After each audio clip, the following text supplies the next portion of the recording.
Hello, everyone. This is Donald Trump, hopefully your favorite president of all time, better than Lincoln, better than Washington, with an important announcement to make. I'm doing my first official Donald J. Trump NFT collection right here and right now. They're called Trump Digital Trading Cards. These cards feature some of the really incredible artwork pertaining to my life and my career. It's been very exciting. You can collect your Trump digital cards just like a baseball card or other collectibles. Here's one of the best parts. Each card comes with an automatic chance to win amazing prizes like dinner with me. I don't know if that's an amazing prize, but it's what we have. Or golf with you and a group of your friends at one of my beautiful golf courses, and they are beautiful. I'm also doing Zoom calls, a one-on-one meeting, autographing memorabilia, and so much more. We're doing a lot. My official Trump digital trading cards are $99, which doesn't sound like very much for what you're getting. Buy one and you will join a very exclusive community. It's my community, and I think it's something you're going to like, and you're going to like it a lot. They also make perfect gifts. So you can buy them with your credit card or crypto. All you need is an email address. Go to collecttrumpcards.com and buy your Trump digital trading cards right now before they are all gone, and they will be gone. This is my first official Trump trading card NFT collection, and you get a chance to meet me. Go to collecttrumpcards.com right now, and remember, Christmas is coming, and this makes a great Christmas gift. No purchase necessary. Void where prohibited.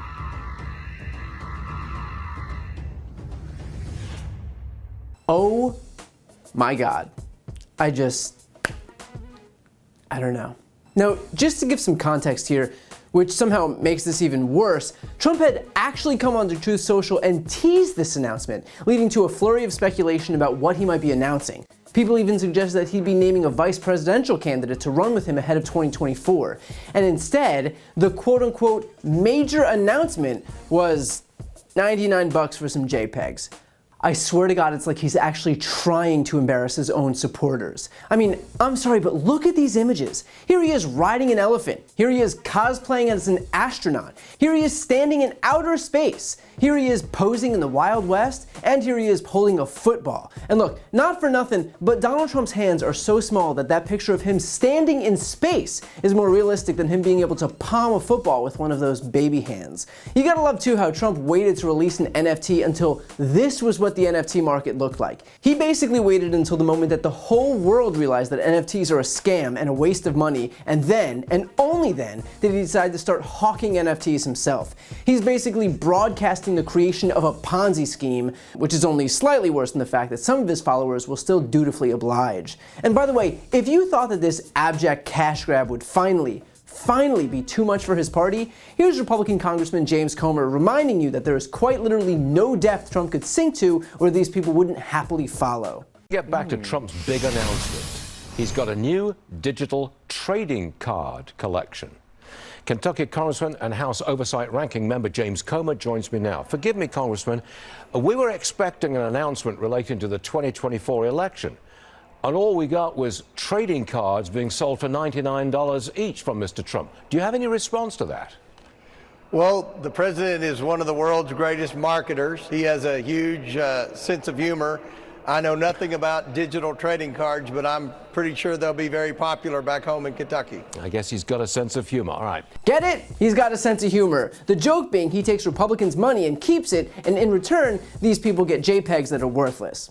It's comedy, folks. And what's kind of amazing is that Trump doesn't even seem to be trying anymore. His big campaign announcement was a droning speech that was so boring and uninspired that even Fox News cut away from it. And now, his very first foray into newsmaking since he's announced his candidacy for 2024 has nothing to do with politics and is instead a declaration that he's hawking JPEGs for $99 to his supporters. Either he really doesn't give a shit about being president and just wants to milk every last dime out of his supporters while he still can, or he knows that those people are such obvious marks that he can scam them and it'll still have no negative impact on his election chances. But either way, one thing is clear. no one has quite as much disdain for anyone as Donald Trump has for the people who support him. In fact, if you look at the fine print, not a single dime goes to Trump's campaign. The money goes right to him personally. On the question of whether any of the money from this collection goes to the Donald J. Trump campaign for president, it says, quote, "No, these digital trading cards are not political and have nothing to do with any political campaign." He's not even pretending to be raising money for his run. He's just shed all pretense and is just taking every dime for himself. Must be freeing for him to stop pretending that the whole politics thing was ever for anything other than his own personal financial gain. And bear in mind, this cash grab is happening at the tail end of basically every Republican in the country wailing about high prices and inflation. They've been pointing to gas stations and bread and milk and baby formula and cereal. Every time the price of anything went up, it would get wall-to-wall coverage on Fox News. And yet now, when Trump is charging his supporters $100 for literal JPEG images, computer images, it's crickets from the party that lost its collective mind when you had to shell out even a penny more for anything. I guess inflation and high prices are only an issue on expenses that don't personally benefit Donald Trump, huh? But in terms of what you might attribute this race to the bottom to, it may be due to the fact that Trump's approval just hit a 7-year low. According to a new Quinnipiac University poll, only 31% of registered voters have a favorable view of him, while 59% have an unfavorable view. Even within his own party, 20% view him unfavorably, which is the lowest favorability reading from the GOP since March 2016. So at this point, it may very well be that Trump's just riding until the wheels fall off. He may very well believe that his chances of winning the party's nomination are shot, but if it means he can bilk some loyalists for cult fan fiction, then let's be honest, that is exactly what he's going to do. With all of that said, I should be clear that I'm not writing him off. I'm mocking him, yes, but not writing him off, because if being a con man was in any way disqualifying on the right, Trump would never even have become president. But instead, his supporters seem to revel in the myriad ways that they could be screwed over by the guy. Remember, this is someone who ran a populist campaign geared toward helping working class Americans whose sole legislative achievement was passing a tax cut for billionaires. And still they've fawned over him. These people scraped up whatever crumbs were left behind by Trump's ultra-wealthy donors, and their only feedback was, yeah, this is perfect, thank you so much. I mean, my God, Trump doubled the threshold at which the estate tax gets levied. Do you realize what the estate tax is? It is a federal tax on the transfer of the estate of a person who dies. Trump tried to claim that the estate tax impacts small farm owners. In reality, we're talking about couples worth over $22.5 million. It impacts literally 230 families. That's what he did with his time in office, all while pretending that he would upgrade the country's infrastructure, which he didn't, all while pretending that he would pass a middle-class tax cut, which he didn't, all while pretending that he would reform our healthcare system, which he didn't. It took Joe Biden and the Democrats to pass an infrastructure bill and allow the government to negotiate lower drug prices and bring back American manufacturing and all the things Trump pretended to do for votes with no intention of actually doing anything that wouldn't directly benefit himself and his ultra-wealthy donors.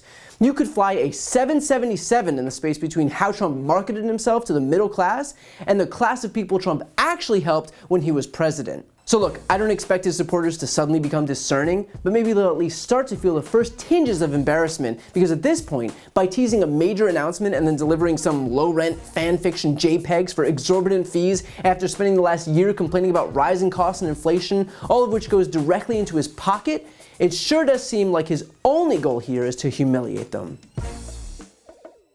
Before you go, if you enjoyed this video and want to see more, please make sure to subscribe to my channel. You can click the thumbnail right here on this screen. And if you want to support my work even further, the best way is to subscribe to my podcast, No Lie with Brian Tyler Cohen. There you can check out my interviews with major players in the world of politics, including President Biden, Vice President Kamala Harris, Pete Buttigieg, Elizabeth Warren, Katie Porter, Jamie Raskin, and so many more. Plus other interviews that live exclusively on the podcast. That link is also right here on this screen, or just search No Lie with Brian Tyler Cohen wherever you listen to podcasts.